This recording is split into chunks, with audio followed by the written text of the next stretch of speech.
Ayon Perez and Vice Ganda. Parang stress tong tao na to. Parang sa isang babae. Possible din ng cards na to is mamatayan si next year.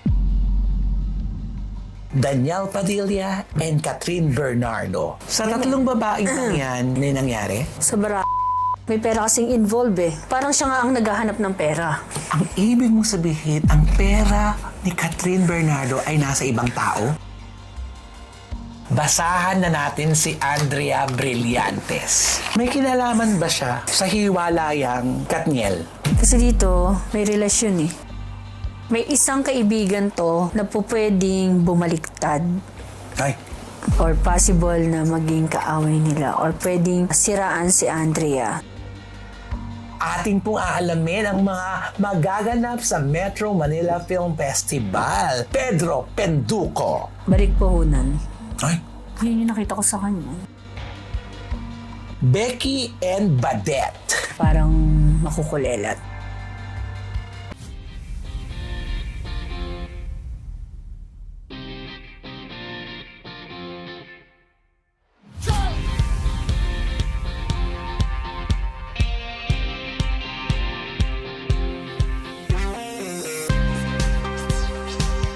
Dedma ang nega, dedma ang bash. Dahil ang buhay ay chika-chika lang.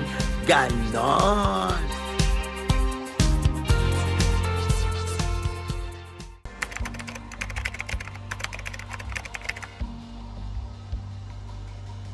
Ayon Perez and Vice Ganda. Parang stress tong tao na to.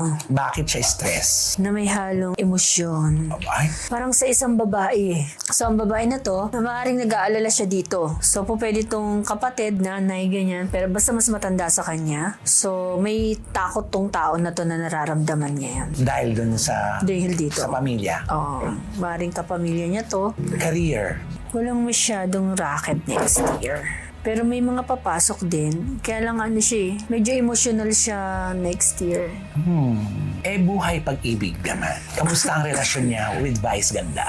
Sa cards na to, masasabi ko na mas lamang ang kasiyahan o masaya sila ngayon. Parang pinapanalangin niya, wala na sanang katapusan. Pero gusto ko din sabihin, kasi ang death card once na lumabas sa tarot is nagbibigay talaga to ng sign na may mamamatay. Possible din ng cards na to is mamatayan si Ayon next year. Hula po ito ha. Punta tayo sa kapartner niyang si Vice Ganda. Ang stress tong tao na to ngayon. May pinagdadaanan to na hindi niya nasasabi o nasa loob lang ng kanyang puso. Ano kaya ito? Pwedeng career o pwedeng business. Ang barahan na to, pag binasa mo, huling buwan hanggang unang 3 buwan ng 2024, maaaring maging maayos. Pero ang second, third quarter ng taon ng 2024, dito posibleng umulan ng problema sa buhay niya. Dahil konektado siya dun sa isa kanina, possible na may pag-aalala. Apektado rin siya. Apektado din siya. Pagdating kasi sa mundo ng ginagalawan niya, posibleng magkaroon siya ng iba't ibang problema. Katulad ng possible na makabangga niyang mga tao. Meron dito medyo mas matanda sa kanya, makakabangga niya. Lalaki to. Meron din siyang possible makabangga na mas bata sa kanya. Hindi naman mapapabagsak si Vice, pero ito yung magpapa-stress sa kanya. Actually, ang last quarter ng 2024 pwedeng bumuhos ang blessings eh. Ano isang araw pwedeng maisipan itong mag-ampon. Okay. Ganda. So ito na lang siguro yung iingatan niyang magsalita ng masakit, magbiro, ganun. Kasi po pwede itong sa pikunan, asaran lang, ganun. Doon magsisimula. Doon magsisimula. Dahil nasa Year of the Dragon tayo next year, ang ulo ng mga tao next year ay laging mainit. At least may iwasan. Eto na, ang last but not the least.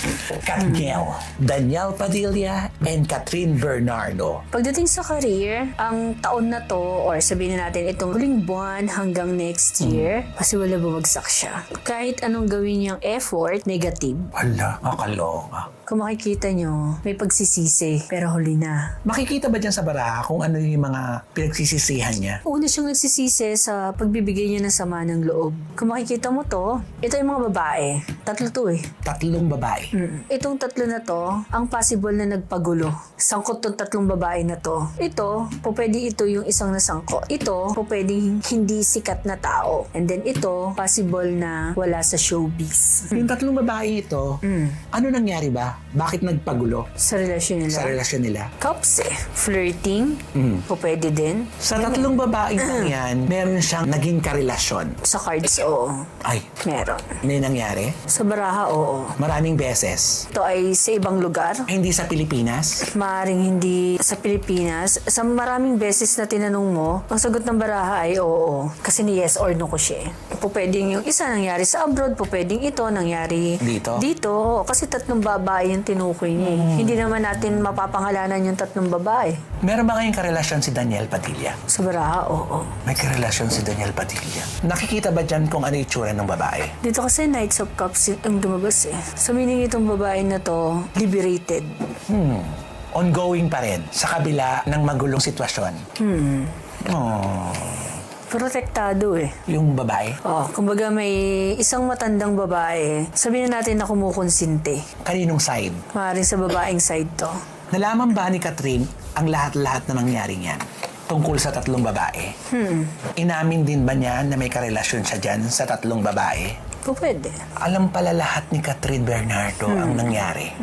So dito sa card, sa huli, ang kanyang 2024 and possible na maging problema dito ni Daniel next year is pera. Kamusta yung relasyon ni Daniel kay Mother Queen sa nanay niya? Okay naman sila. Kasi naman. Alam ng nanay niya ang mga problema ni Daniel. Nasabi niya lahat ang problema, ang dahilan. Pwede. Sabi niya lahat. Matagal na ba talaga to? Itong hiwalayan na ito?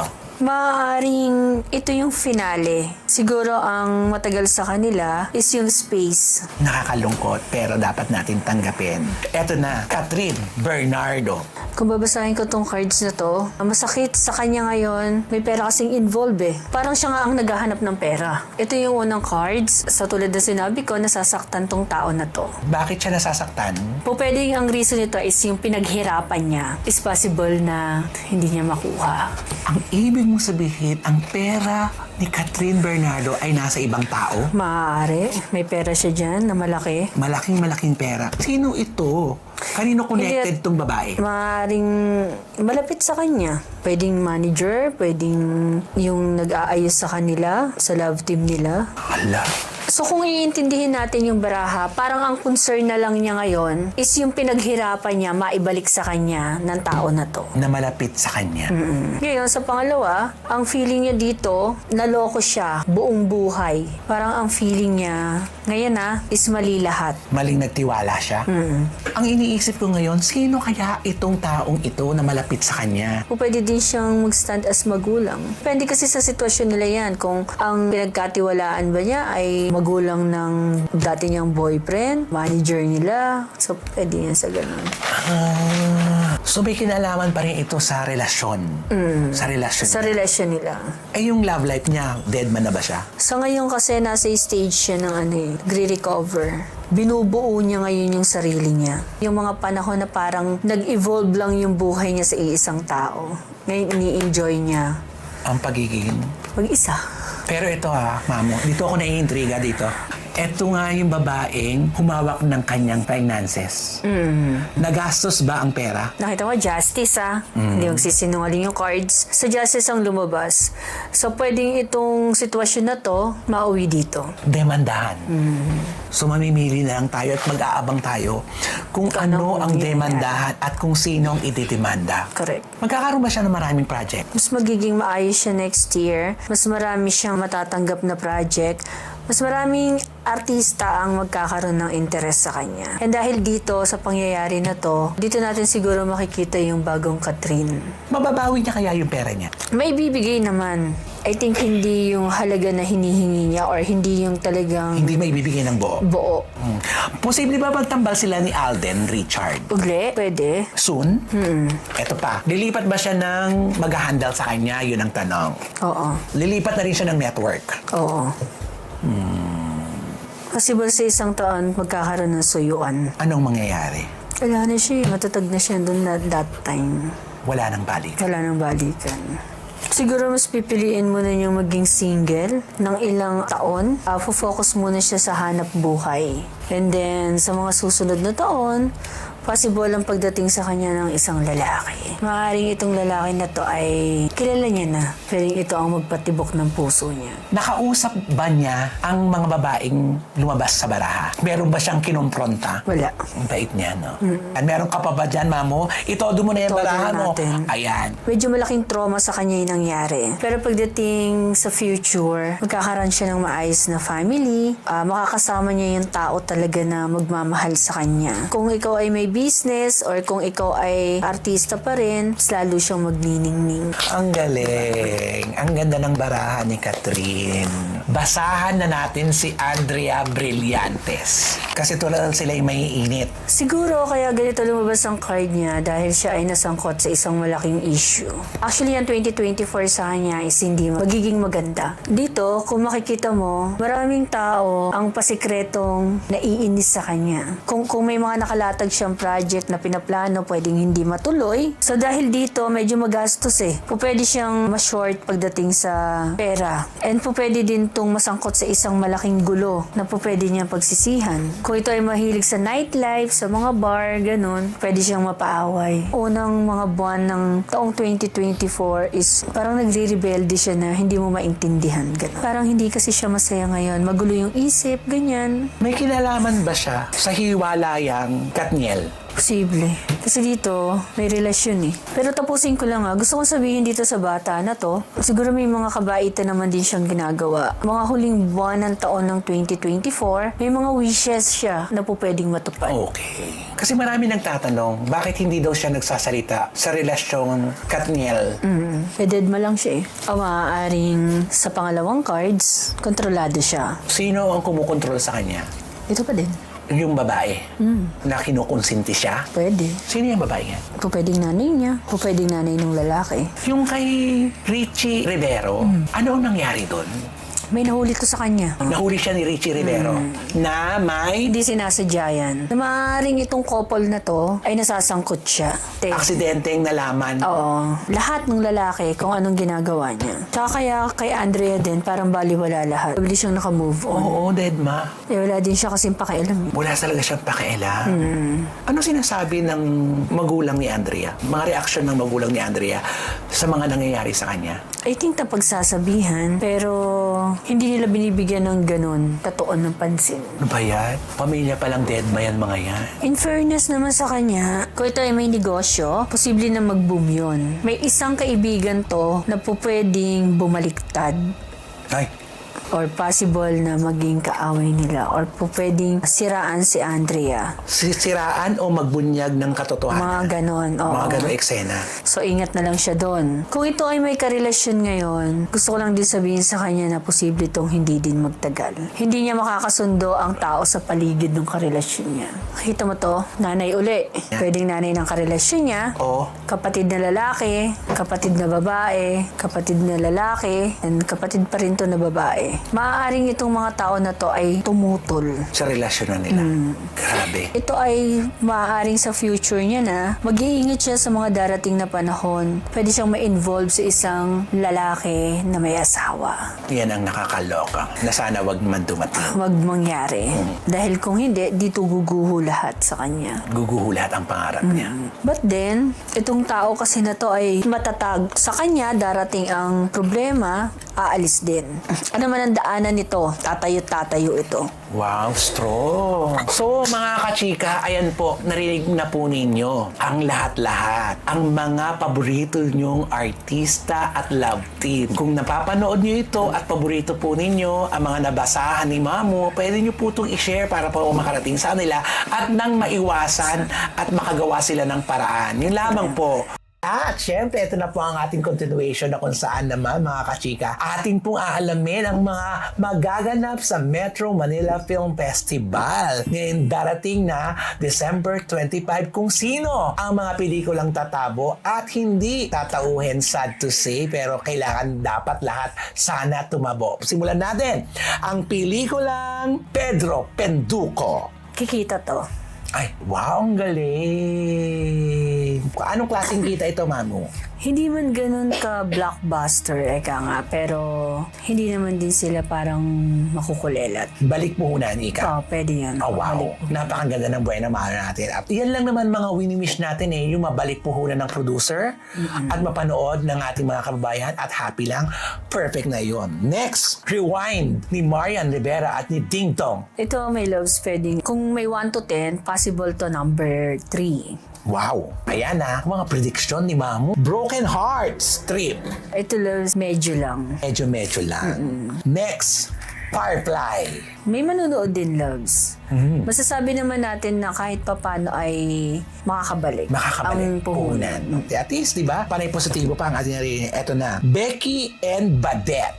I think love, kung may range na 1 to 10 is pwede itong mag number 1 or number 2. Wow, ang galing. Congratulations agad-agad. Ayan mga kaibigan hindi ko po sinasabi masyado ang artista para alam mo yun, walang kinalaman si Mamu dahil binabasa niya sa cards. Next, Gumbursa. Pwede din to, may loves ko na magbalik puhunan. Hindi na masama. Not bad, no? Not bad. Malyari. Same din to. At least magaganda po yung narinig natin balik puhunan, di ba? When I Met You in Tokyo. So ito pwede itong maraming manood. Okay. Kikita siya pero hindi naman ganun kalaki rin. Kita pa rin. Kikita pa din. Family of Two. Same din to, balik puhunan. Ay, Yun yung nakita ko sa kanya. balik puhunan, in fairness. Kampon. Kampon. So ito hindi ko sure kung anong klaseng movie. Pero po pwede ito ang kumita. Pwede siyang kumita. At least, mga kachika, nakita niyo po lahat, halos maganda po ang sinabi ni Mamo, balik puhunan. Ngayon, tatanong natin kung sino ang magiging 1, 2, 3. Ayan, lagyan natin ng level, yung blockbuster. Yan. Sino ang magna-number 3 sa kanilang 10? I think magda number 3 ang sabihin natin ng Penduko. And then the second is yung Becky and something. Badette. Oo. And yung isa is yung parang love story. Baka yung When I Met You Loves ang pumasok. When I Met You in Tokyo. Sino kaya ang maaaring humakot ng award dito, Mamo? I think ang possible na humakot dyan is yung sa film nila Marian. Yung Rewind. Okay. Hindi pa kilala ni Mamo kung sino yung Best Actress, Best Director, Best Picture. Diba? Wala ka pa doon. Pero at least, nakita po natin, ang prediction po ni Mamo, maaaring magkatotoo, maaaring hindi. Kaya aabangan po natin yan. Sabi ko sa inyo, ito po ay hula lamang, ito ay magiging gabay natin. Kaya kung ang mga paborito yung artista, ang mga nabanggit, so alam niyo na po ang gagawin natin. Puntahan po natin para tumabo sa takilya ang paborito nating pelikula. Ganon. Ngayon, eto na, dire-diretso na natin, Mamu. Kaya nakita ng mga prediction naman para sa mga network. Yan. For next year. For next year. Ano na nakikita mo sa old TV? Dito sa cards, kung makikita mo, medyo negative. Hindi siya ganun magkiklik. Oh. Ganun. TV5. Dito loves sa TV5, possible loves na mas maging successful to next year. Kung ano man yung meron siya ngayon, mas magdodoble or magtitriple. Wow! Congratulations! Ang GMA. So, ang GMA naman may loves kasi parang magkakaroon sila ng problema next year. Po pwede itong maging second, ganyan. So, magna-number 1 ang TV5. Po pwedeng ganun. Wow! Okay, napag-usapan na po natin ang mga istasyon. Pag-usapan natin ang mga noontime show. Kamusta ang showtime? So as of now, or next year, sabihin natin, ang showtime ay maayos naman. Though, may pagdadaanan sila na parang something problema ulit. So, maaaring mangyari to second quarter ng taon ng 2024. Kakaproblema na naman ang showtime. Okay. Anong problema yon? Nakita mo ba? MTRCB na naman Po ba ito? pwede. Parang violation. Okay. Ayan. Para maiwasan, di ba? Next. Eat Bulaga ng GNA. Ito din may loves, possible na medyo magkaroon ng problema. Anong problema Maaari ito loves sa mismong management. ng Eat Bulaga? Makikita ba natin dyan kung ano to? Hindi ito makikita pero parang more on sila salitaan. Salitaan na naman. Ay, yung ratings nila. Ganun pa rin. Ganun pa rin.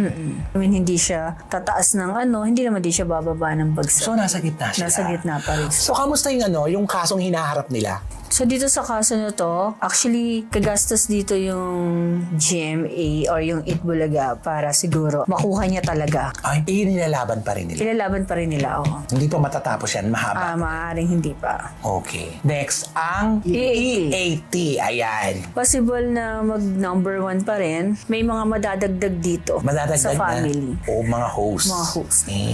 Na hahatak talaga ng tao. sila pa rin ba ang magiging number 1? Mag number 1 Ang pa number sila. 2, Kung pwedeng mag-unahan ng Itbulaga and then yung Showtime. Showtime. Nakita nyo, number 1 talaga ang EAT. Pumapangalawa ang Itbulaga. Tapos, nauli na naman ang Showtime. Yun lang po mga kachika, ang ating prediction. Ito na to, Mamo. Prediction na sa mundo ng politika. Sa mundo ng politics, medyo mas magiging worse ang 2024 natin. Maraming gulo, maraming mabubuking nga. Mga anomalya. Mga anomalya. Sa year 2024 natin, kung ang tatanungin is sa nature, may mga pagsabog na bulkan na pwedeng mangyari, and then kalamidad like bagyo and lindol. So gusto ko din sabihin na ang 2024 natin is year of the death. Marami sa family ang possible na mamatay. So ito na yung actually parang kinatatakutan ng lahat. So yun yung prediction ko for 2024. Dahil ang tatamaan yan is yung health natin. Siya ang sentro pa rin. Health pa rin. Ayan. Kaya mag-iingat po tayong lahat sa ating kalusugan. Diba? Kamusta, Mamo? Nakikita mo sa mga social media? Ano mangyayari sa mga vloggers? May nakikita ako na isang magandang vlogger na sikat na pwedeng mag-pass away next year. Due to sa bangungot. 2 anak to. Nako. Sa mundo ng pagbablog pa rin, marami pang magsusulputan na po pwedeng maging sikat talaga. Yes. Kaya lang, marami ding mag-aaway-aaway. Marami ding hindi pagkakaunawaan kung sakali. Sana lang, hindi maganap lahat ng mga negatibo. Correct. Doon tayo sa positibo Positive. tumingin. At ang mga business opportunities, Mamo? Marami papasok next year. Pagdating naman sa ekonomiya, medyo magiging maganda naman. Ay, salamat naman. Mamo, gusto mo ba silang bigyan ng mga gabay? Kailangan lagi tayong maging mapagmatsyag and malakas yung makiramdam tayo, ganyan, para maiwasan nyo kung ano man yung mangyayari sa inyo. Kung pwede din kayo magpa-tarot card para ahead of time malaman nyo kung ano yung posible na pagdaanan nyo ng negatibo at mapaghandaan nyo to. So, ang FB ko po ay ang Gloria Escoto na may blue badge. Tapos, sa telephone number naman, my loves, I think doon na lang kayo dumirekta. Yung pa rin, 0949-359-7837. To my loves ay guide lang. Kung maniniwala kayo, salamat. Kung hindi naman din, ay salamat naman din. Pero ito ay babala lang. Huwag niyong masyadong i-absorb, nga. Correct. Mamo, maraming salamat. Thank you. Ayan ang ating prediction sa ating 2024. So with that, mga kachika, ito po si Ronald Chika, nagsasabing dead mang nega, dead mang bash, dahil ang buhay ay chika-chika lang. Ganon. Okay.